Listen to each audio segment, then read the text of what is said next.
क्षेत्र में 1/6/2025 तकरीबन 12 बजे एक सूचना मिली थी। 31 की शाम को एक लड़की जो है अपने घर से गायब है। तुरंत कांड दर्ज किया गया और अनुसंधान प्रारंभ किया। 1 तारीख की शाम को एक लड़की का चटगौड़ा स्थित एक अर्धनिर्मित आवास था, वहाँ पे एक शव मिलता है पेड़ पे लटका हुआ। तुरंत इस कांड की गंभीरता को देखते हुए एक SIT का गठन किया जाता है और वहाँ पे FSL टीम जाती है, घटनास्थल का निरीक्षण करती है और शव को पोस्टमार्टम के लिए भेजा जाता है। घटनास्थल का जब हम लोग ने ध्यान से निरीक्षण किया तो वहाँ पाया गया कि आम कुछ पड़े हुए थे और जो घास थी वहाँ पे वो दबी हुई थी। दबी हुई घास का जो डायरेक्शन था वो एक बगीचे की ओर जा रहा था। तो उस बगीचे के हम लोग उस वहाँ का PO का मुआयना किया गया। वहाँ पर भी कुछ आम वगैरह टूटे पड़े मिले। फिर उनके जो मालिक थे उनसे पूछताछ की गई। फिर वहाँ पे जो उनके मालिक थे देवेंद्र यादव, उनके लड़के से पूछताछ की गई। जब उससे पूछताछ किया गया तो उसने बताया कि 5 लड़कों ने उस लड़की के साथ आम को लेके विवाद था।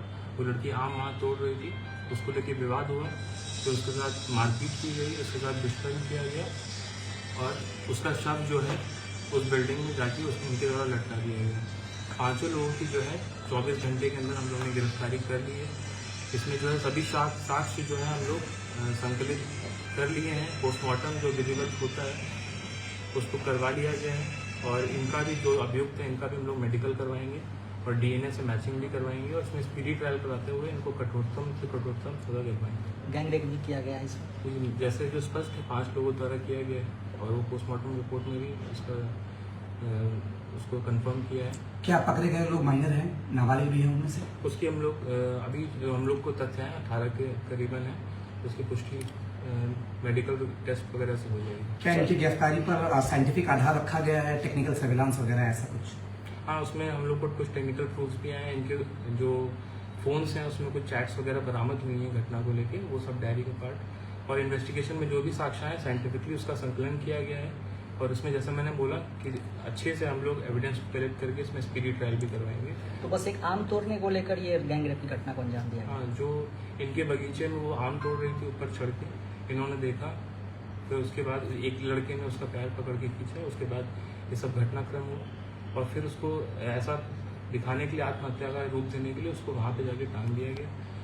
फिर जो हम लोग ने जैसे साइंटिफिक इन्वेस्टिगेशन किया, टेक्निकल FSL टीम ने जो घटनास्थल का निरीक्षण किया, उससे पता चला कि जो डायरेक्शन ऑफ घास जो मुड़ी हुई है, बेंड हो गई है, तो उसको पीछा करते करते उस बगीचे पे पहुंचे और कुछ प्रत्यक्षदर्शियों ने भी वहाँ बताया कि यहाँ पे ये लड़के को बैठते थे।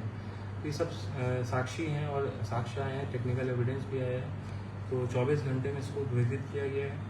पूरा ब्लाइंड केस था, जो भी टीम थी उसने सराहनीय काम किया है और जो 5 अभियुक्त हैं उसको हम लोग कठोरतम से कठोरतम सजा देते हैं। हत्या कैसे की गई है सर?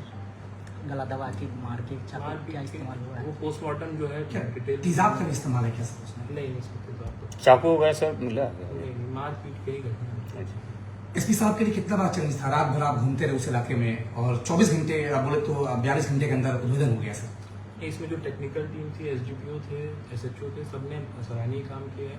सभी लोग अलग अलग टीमें बनी हुई थी, सभी लोग एक टेक्निकल उस पर अनुसंधान कर रहा था। एक PO का अच्छे से विश्लेषण किया गया, छापेमारी की टीम थी, 3 टीमें बनाई गई थी, सभी ने अच्छा काम किया और एक समन्वय बैठा के सभी टीमें काम कर रही थी और जल्द से जल्द इस घटना का उद्भेदन किया गया।